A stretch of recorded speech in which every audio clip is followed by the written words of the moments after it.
एक सादा दिन था। दोपहर के करीब 3 बजे दिल्ली के व्यस्त बाजार में एक महिला साड़ी की दुकान में दाखिल हुई। सादे कपड़ों में, बिना किसी सरकारी नंबर प्लेट, बिना बॉडीगार्ड।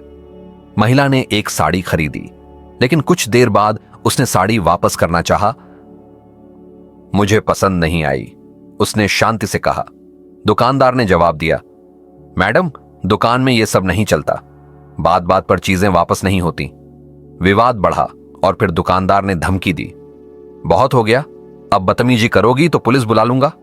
महिला हंसी नहीं, डरी भी नहीं, बस अपना फोन उठाया और एक लाइन बोली, मैं पुलिस स्टेशन में हूं, जरा जल्दी आ जाओ। फोन की दूसरी तरफ था उसका पति, एक सीनियर आईपीएस अधिकारी, और कुछ ही मिनटों में माहौल बदल चुका था। आगे देखिए क्या होता है, जुड़े रहिए इस कहानी में। लखनऊ के अमीनाबाद बाजार की एक पुरानी हल्की सी संकरी गली में रामलाल वस्त्र भंडार नाम की एक साड़ी की दुकान थी। बाहर एक जंग लगे बोर्ड पर नाम फीके अक्षरों में लिखा था। दुकान छोटी थी, लेकिन ग्राहक ठीक ठाक आते थे, खासकर वो जो मोल भाव पसंद करते थे। रामलाल, दुकान का मालिक, 50 के आसपास का एक घमंडी और बात बात पर चिढ़ने वाला आदमी था। व्यवहार में रूखापन था और हमेशा ग्राहक को नीचे दिखाकर बोलता था, जैसे एहसान कर रहा हो। एक दिन दोपहर करीब 2 बजे एक महिला दुकान में आई। उसकी उम्र करीब 35 से 37 साल रही होगी। कपड़े सादे थे, कॉटन की हल्की गुलाबी साड़ी बिना गहनों के, पांव में साधारण सैंडल, चेहरे पर आत्मविश्वास। वो अंदर आई और बोली, भाई साहब, कुछ हल्की साड़ियां दिखा दीजिए। रामलाल ने बिना सिर उठाए जवाब दिया, महंगी हैं हमारी साड़ियां, आपके बजट की नहीं होंगी शायद। महिला थोड़ी रुकी, फिर बोली, आप दिखा दीजिए, पसंद ना आए तो बात खत्म। रामलाल ने अनमने ढंग से 4-5 साड़ियां फेंककर टेबल पर रख दी। बोलने के तरीके में कोई आदर या विनम्रता नहीं थी। महिला ने एक एक साड़ी को ध्यान से देखा, बिना कोई शिकायत किए। उसने एक हल्की नीली और एक क्रीम बॉर्डर वाली सफेद साड़ी अलग रखी और पूछा, कितने की हैं ये दोनों? रामलाल ने थोड़ा उपेक्षा भरे स्वर में कहा, 2500 की दोनों, कम नहीं होगा, चाहे जितना देख लीजिए। महिला ने बिना मोल भाव किए 2500 रुपए निकाल कर दिए और बोली, ठीक है, पैक कर दीजिए। अगली सुबह करीब 11 बजे वही महिला फिर से उसी संकरी गली से होकर रामलाल वस्त्र भंडार की तरफ बढ़ी। इस बार उसके हाथ में एक प्लास्टिक का थैला था, जिसमें कल खरीदी गई 2 साड़ियां रखी थीं। दुकान पर पहुंचकर उसने धीरे से आवाज दी, भाई साहब, जरा बात करनी है। रामलाल एक पुराने ग्राहक से बात कर रहा था। उसने हल्का सा सिर घुमाकर देखा और अनमने से लहजे में बोला, हां कहिए। महिला ने प्लास्टिक थैला मेज पर रखा और कहा, कल आपसे ये 2 साड़ियां ली थीं, पहनकर देखा तो फिटिंग और कपड़ा कुछ ठीक नहीं लगा, मैं वापस करना चाहती हूं। रामलाल की आंखों में हल्की सी झुंझलाहट आ गई। उसने बिना साड़ी देखे ही बोला, हमारी दुकान में सामान वापस नहीं होता, एक बार जो बिक गया वो गया। महिला थोड़ी ठंडी आवाज में बोली, लेकिन कल आपने ये बात नहीं बताई थी, ना ही कहीं लिखा है कि सामान वापस नहीं लिया जाएगा। रामलाल कुर्सी से थोड़ा आगे झुककर बोला, हर ग्राहक को लिखकर बताना पड़े तो व्यापार करना मुश्किल हो जाए, और फिर हम छोटे लोग हैं, मॉल नहीं कि रिटर्न पॉलिसी बनाए रखें। महिला कुछ पल चुप रही। महिला ने थैला काउंटर पर रखा, दोनों साड़ियां और टेबल पर खोलकर रख दी। मुझे ये साड़ियां बिल्कुल भी पसंद नहीं आई, कृपया मेरे पैसे वापस कर दीजिए। रामलाल कुर्सी पर आराम से बैठा था। उसने साड़ी की तरफ एक नजर भी नहीं डाली और तुर्श लहजे में बोला, पसंद नहीं आई तो हम क्या करें, कोई गारंटी नहीं होती हमारे कपड़ों की, ये कोई शोरूम थोड़े ही है। महिला ने संयम से कहा, मैंने कल मोल भाव भी नहीं किया, जितना आपने मांगा उतना ही दिया। अब अगर कपड़ा अच्छा नहीं लगा तो ग्राहक को पैसे वापस मांगने का हक है। रामलाल तुनक गया। अब की बार आवाज तेज हो गई, देखिए मैडम, यहां रोज नए नए लोग आते हैं, सबके हिसाब से दुकान नहीं चलती। एक बार बिक गया तो गया, ये अमेज़न नहीं है कि रिटर्न का नाटक चले। महिला अब तक संयम में थी, लेकिन चेहरे पर अब साफ नाराजगी आ गई। उसने सीधे आंखों में देखते हुए कहा, व्यापार का मतलब सिर्फ बेच देना नहीं होता, व्यवहार भी उसका हिस्सा होता है। आपने कल भी ठीक से बात नहीं की, आज भी कर रहे हैं। रामलाल अब सीधे उल्टा बोलने लगा। देखिए, मुझे बहस पसंद नहीं। औरतें आती हैं, पहनती नहीं आता, फिर नखरे दिखाती हैं। मुझे सब समझ में आता है। पैसे नहीं मिलेंगे, जो करना है कर लीजिए। दुकान में दो और ग्राहक बैठे थे। दुकान का माहौल अब भारी हो चला था। महिला अब भी चुपचाप खड़ी थी, लेकिन उसकी आंखों में ठहराव और दृढ़ता थी। रामलाल ने तुनकते हुए कुर्सी से उठते हुए कहा, देखिए मैडम, अब आप हद से ज्यादा कर रही हैं। यहां रोज ग्राहक आते हैं, लेकिन कोई इस तरह झगड़ा नहीं करता। अगर 1 मिनट और बकवास की तो मैं पुलिस बुला लूंगा। महिला ने धीरे से कहा, मैंने आपसे सिर्फ अपना पैसा मांगा, कोई बकवास नहीं की। आप ग्राहक से ऐसे बात नहीं कर सकते। रामलाल का चेहरा अब गुस्से से लाल था। दुकान में बैठे बाकी ग्राहक अब चुपचाप तमाशा देखने लगे थे। रामलाल ने बिना एक पल गंवाए मोबाइल उठाया और नंबर मिलाते हुए बोला, हां, चौकी इंचार्ज को बोलिए। रामलाल वस्त्र भंडार से बोल रहा हूं, अमीनाबाद से। यहां एक औरत दुकान में झगड़ा कर रही है, जल्दी किसी को भेजिए यहां। महिला अब पूरी तरह शांत थी, पर उसकी आंखों में हल्का सा मुस्कुराहट जैसा कुछ था। उसने कुछ नहीं कहा, बस अपनी साड़ियों को फिर से तह करके थैले में रखा और खड़ी रही। अगर आप उस महिला की जगह होते तो क्या करते? 5 मिनट में ही पास की लोकल चौकी से 2 सिपाही दुकान पर पहुंच गए।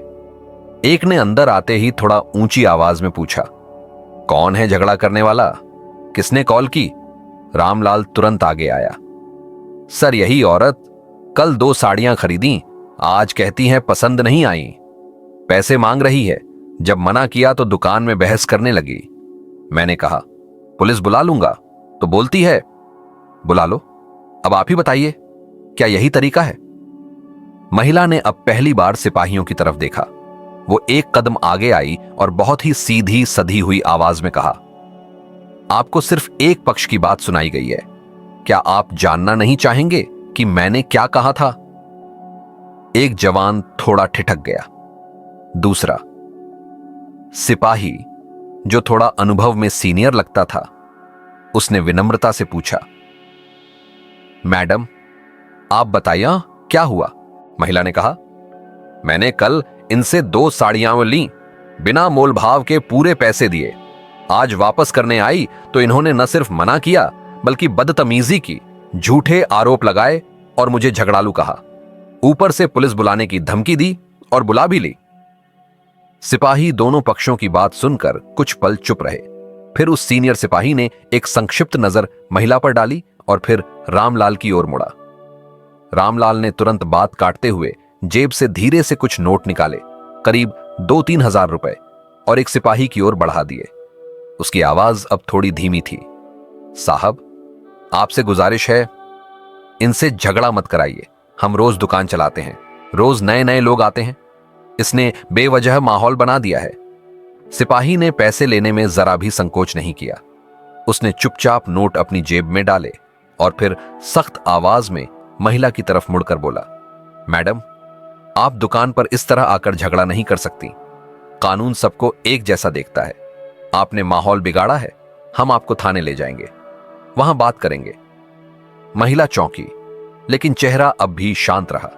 उसने गहरी सांस ली और कहा, आप मुझे इसलिए पकड़ रहे हैं क्योंकि मैंने अपना पैसा मांगा? ना मैंने हाथ उठाया, ना कोई तोड़फोड़ की। फिर गिरफ्तारी किस आधार पर? दूसरे सिपाही ने कड़ाई से जवाब दिया, मैडम, हम बहस करने नहीं आए हैं। दुकान वाले ने शिकायत की है कि आप दुकान में अशांति फैला रही थीं। आपको चलना होगा। जब पुलिस महिला को थाने चलने को कहती है और महिला शांत रहकर जवाब देती है, अगर आप उस महिला की जगह होते, क्या तब भी आप उतने ही शांत रह पाते? रामलाल पीछे से जोड़ने लगा, देखिए, हम व्यापारी हैं। हर ग्राहक को यह अधिकार नहीं कि दुकान में आकर तमाशा करे। हमने मना किया, फिर भी यही जिद कर रही थीं। अब पुलिस को देख रही हैं तो सच्चाई समझ में आनी चाहिए। दुकान के भीतर 2 अन्य ग्राहक चुपचाप तमाशा देख रहे थे। उनमें से एक महिला फुसफुसाई, इतनी शांति से बात कर रही थी वो। गिरफ्तारी क्यों? पर किसी ने कुछ नहीं कहा। सिपाही ने अब महिला के हाथ में थैला थमाया और आदेशात्मक स्वर में बोला, चलिए, ज्यादा बात मत करिए, थाने में लिखित में दीजिएगा सब। अभी चलिए हमारे साथ। महिला ने एक पल को चारों ओर देखा। किसी चेहरे पर समर्थन नहीं था। उसने थैला उठाया, साड़ी फिर से भीतर रखी और धीरे से बोली, ठीक है, चलिए। जो बात आपने सड़क पर नहीं सुनी वो शायद थाने में सुन सकें। रामलाल अब पूरी तरह संतुष्ट मुद्रा में कुर्सी पर बैठ गया। थाने का माहौल, जैसा कि अक्सर होता है, थोड़ा अस्त व्यस्त था। लकड़ी की पुरानी बेंचें, दीवार पर झूलता पंखा और बाहर से आती आवाजों के बीच अध खुले दरवाजे से गर्म हवा भीतर घुस रही थी। महिला बिना हड़बड़ाए अंदर दाखिल हुई। 2 सिपाही पहले ही उसे लेकर आए थे। रिसेप्शन डेस्क के पास मौजूद हेड कांस्टेबल ने पूछा, हां बताइए मैडम, क्या हुआ? महिला ने संयम से कहा, आपके सहयोगियों ने मुझे बिना वजह यहां लाया है। अब मैं अपने पति से बात करना चाहती हूं। पति से? ठीक है, फोन कर लीजिए, कांस्टेबल ने अनमने ढंग से कहा। महिला ने बैग से अपना फोन निकाला। स्क्रीन ऑन करते हुए उसने कॉन्टैक्ट लिस्ट में एक नाम पर कॉल किया। सुनिए, मैं अमीनाबाद थाने में हूं अभी। क्यों, सब ठीक? दूसरी तरफ से चिंता भरी आवाज आई। नहीं, दुकान वाले ने पुलिस बुलवाई और बिना बात के सिपाही मुझे यहां उठा लाए। आप बस जल्दी आ जाइए, रामलाल अपनी दुकान पर ही है। फोन कटने के बाद महिला शांत होकर पास रखी एक बेंच पर बैठ गई। उसके चेहरे पर किसी आम नागरिक की घबराहट नहीं थी, बल्कि एक ठंडी स्पष्टता थी, जैसे वो जानती हो अब अगला कदम क्या होगा। 20 मिनट बाद थाने के बाहर सायरन के बिना एक सफेद स्कॉर्पियो सीधे थाने के गेट के सामने आकर रुकी।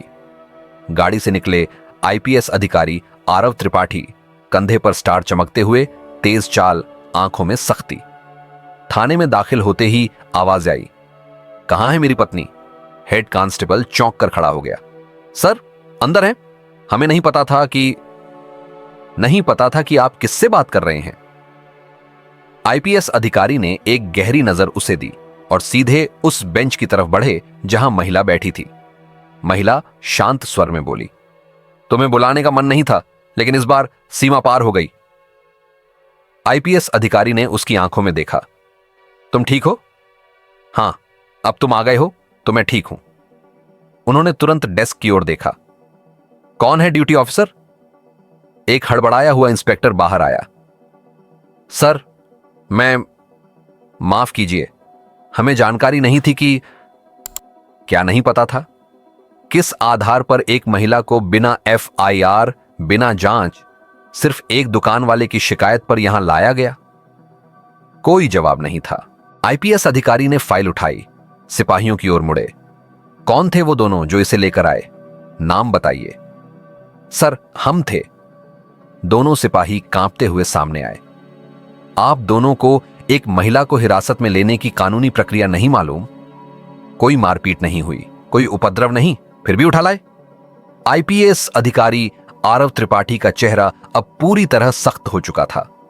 थाने का माहौल सन्नाटे में डूब गया। सिपाही आंखें झुकाए खड़े थे और ड्यूटी ऑफिसर पसीना पोंछते हुए कुछ बोलने की कोशिश कर रहा था। तभी पीछे से शांत स्वर में उनकी पत्नी, वही महिला जो साड़ी लौटाने आई थी, एक बार फिर बोली, एक बात और, इन दोनों सिपाहियों ने रामलाल से पैसे लिए थे। मैं वहीं खड़ी थी, मैंने अपनी आंखों से देखा। आईपीएस त्रिपाठी ने तुरंत सिर घुमाया। क्या, तुमने खुद देखा? हां, उन्होंने स्पष्ट कहा।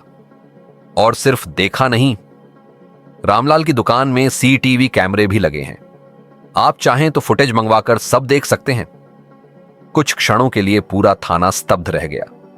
आईपीएस अधिकारी ने तुरंत अपने मोबाइल से एक नंबर डायल किया और साफ स्वर में बोले, डीसीपी सर्विलेंस, अमीनाबाद के रामलाल वस्त्र भंडार के सीवीटी फुटेज मंगवाइए। दिनांक कल दोपहर 2 बजे से आज दोपहर 12 बजे तक। हां, ऑडियो समेत। फोन रखते ही उन्होंने ड्यूटी ऑफिसर की तरफ देखा। जब तक फुटेज नहीं आते, इन दोनों सिपाहियों को लाइन हाजिर किया जाए। Suspension pending inquiry. दोनों सिपाही अब पूरी तरह बौखला चुके थे। एक ने कांपती आवाज में कहा, सर, हमने तो सिर्फ। चुप रहो। आईपीएस त्रिपाठी की आवाज इस बार और गूंजदार थी। कानून के रक्षक जब खुद कानून तोड़ेंगे तो आम जनता किस पर भरोसा करेगी? अब आईपीएस की पत्नी धीरे से आगे बढ़ी और ड्यूटी ऑफिसर की आंखों में देखते हुए बोली, एक महिला ग्राहक जिसने शांति से बात की, उसे गिरफ्तार करना आसान था? एक व्यापारी जिसने रिश्वत दी, उससे सवाल नहीं पूछा गया? पुलिस अगर दुकानदार के साथ खड़ी हो जाए तो न्याय कहां जाएगा? आईपीएस अधिकारी ने गंभीरता से सिर हिलाया। आपने जो सहा वो न सिर्फ अन्याय था बल्कि शर्मनाक भी। मैं इसके लिए माफी मांगता हूं, बतौर एक अफसर और बतौर पति। फिर उन्होंने डेस्क पर दस्तक दी। रामलाल को अभी थाने बुलाइए, नहीं आए तो सीधे दुकान पर चलेंगे। जी सर। एक सिपाही तुरंत निकल पड़ा। 15 मिनट बाद रामलाल थाने के अंदर दाखिल हुआ तो चेहरा सफेद पड़ चुका था। अब उसकी चाल में वो अकड़ नहीं थी। सामने जब आईपीएस को देखा और उनकी पत्नी को बेंच पर बैठा देखा तो उसके पैर मानो जमीन में धंस गए। आईपीएस त्रिपाठी ने सवाल किया, रामलाल, क्या तुमने इन दोनों पुलिसकर्मियों को पैसे दिए थे? रामलाल हकलाया, साहब, मैंने तो बस ऐसे ही चाय पानी के लिए। झूठ मत बोलो, सीवीसी फुटेज मंगवाए जा चुके हैं। तुम्हारी दुकान से वीडियो आएगा जिसमें तुम्हारा रिश्वत देना रिकॉर्ड है। अगर अभी भी सच नहीं बोलोगे तो घूस देने और महिला के साथ अभद्रता के साथ साथ साक्ष्य छिपाने की भी धारा लगाई जाएगी। रामलाल अब पूरी तरह टूट चुका था। हाथ जोड़कर बोला, साहब, गलती हो गई, गुस्से में था, पैसा दे दिया था। आईपीएस अधिकारी ने तीखी दृष्टि से देखा। तुम्हारे जैसे व्यापारी बाजार की साख बिगाड़ते हैं। महिला ग्राहक से बदतमीजी, झूठे आरोप, पुलिस को गुमराह करना, सब एक साथ जुड़कर तुम पर केस बनेगा। और अगर तुम्हारे स्टाफ ने किसी ग्राहक के साथ पहले भी ऐसा किया है तो पूरा रिकॉर्ड खंगाला जाएगा। रामलाल गिड़गिड़ा उठा, साहब, माफ कर दीजिए, मैं पैसे भी लौटाने को तैयार हूं, माफी भी मांग लूंगा। आईपीएस अधिकारी ने गंभीरता से कहा, कानून सबके लिए बराबर है, दुकानदार हो या पुलिस वाला। अब एफआईआर दर्ज की जाएगी। धारा 354 ए, महिला से अभद्रता, आईपीसी 186, पुलिस कार्य में बाधा, आईपीसी 171, पद का दुरुपयोग और प्रिवेंशन ऑफ करप्शन एक्ट के अंतर्गत रिश्वत देने का मामला। लखनऊ के अखबारों में एक छोटी सी खबर छपी, रामलाल वस्त्र भंडार का मालिक ग्राहक से बदतमीजी और पुलिस को रिश्वत देने के आरोप में गिरफ्तार। ग्राहक आईपीएस अधिकारी की पत्नी निकली। मामला अमीनाबाद थाने में दर्ज। 2 सिपाही लाइन हाजिर, सीसीटीवी फुटेज में रिश्वत लेते पकड़े गए। यह कहानी हमें समाज, व्यापार और कानून के 3 महत्वपूर्ण पहलुओं की गहराई से समझ देती है, इंसानियत, ईमानदारी और जवाबदेही। सबसे पहले यह दर्शाता है कि व्यापार सिर्फ मुनाफे से नहीं बल्कि व्यवहार से भी चलता है। रामलाल जैसे व्यापारी जो घमंड, रूखेपन और धोखे के साथ ग्राहकों से पेश आते हैं, वे अल्पकालिक लाभ तो कमा सकते हैं लेकिन लंबी अवधि में न तो विश्वास जीत पाते हैं न इज्जत। ग्राहक का सम्मान न करना, झूठे आरोप लगाना और अभद्रता करना एक बहुत बड़ी भूल है, चाहे सामने वाला कोई भी हो। दूसरा महत्वपूर्ण संदेश है कि कानून सबके लिए समान होता है, चाहे वह आम नागरिक हो, दुकानदार या वर्दीधारी पुलिसकर्मी। जब 2 सिपाहियों ने बिना उचित जांच के महिला को हिरासत में लिया और रिश्वत स्वीकार की तो वे भी उसी कानून के तहत दोषी ठहरे जिसे वे बचाने की शपथ लेते हैं। यही दर्शाता है कि पद या वर्दी के पीछे छिपा अन्याय भी जवाबदेह है। तीसरा और सबसे प्रेरणादायक पहलू है उस महिला का संयम, आत्मविश्वास और साहस। उसने किसी तरह का शोर शराबा नहीं किया, न ही बदले की भावना से काम लिया, बस सच और न्याय के लिए खड़ी रही। यही आज की असली ताकत है, शिक्षित, जागरूक और आत्मसम्मान से भरी नारी शक्ति। इस कहानी का सार यह है कि अन्याय कहीं भी हो, अगर हम चुप रहें तो दोषी हम भी बनते हैं। और जब एक सच्चा नागरिक, एक सच्चा अधिकारी और एक सच्चा इंसान खड़ा होता है तो सिस्टम को भी झुकना पड़ता है। ईमानदारी, इंसाफ और सम्मान, यही किसी समाज की असली नींव होती है। आपके साथ कभी ऐसा धोखा हुआ है या आपने कभी किसी को ऐसे सबक सिखाया हो? कमेंट में जरूर बताइए। अगर आपको कहानी ने छू लिया तो एक जरूर दबाइए। ऐसी सीख देने वाली कहानियों के लिए माइंड शिफ्ट कहानियान को अब भी सब्सक्राइब करें, क्योंकि यहां हर कहानी कुछ सिखा जाती है।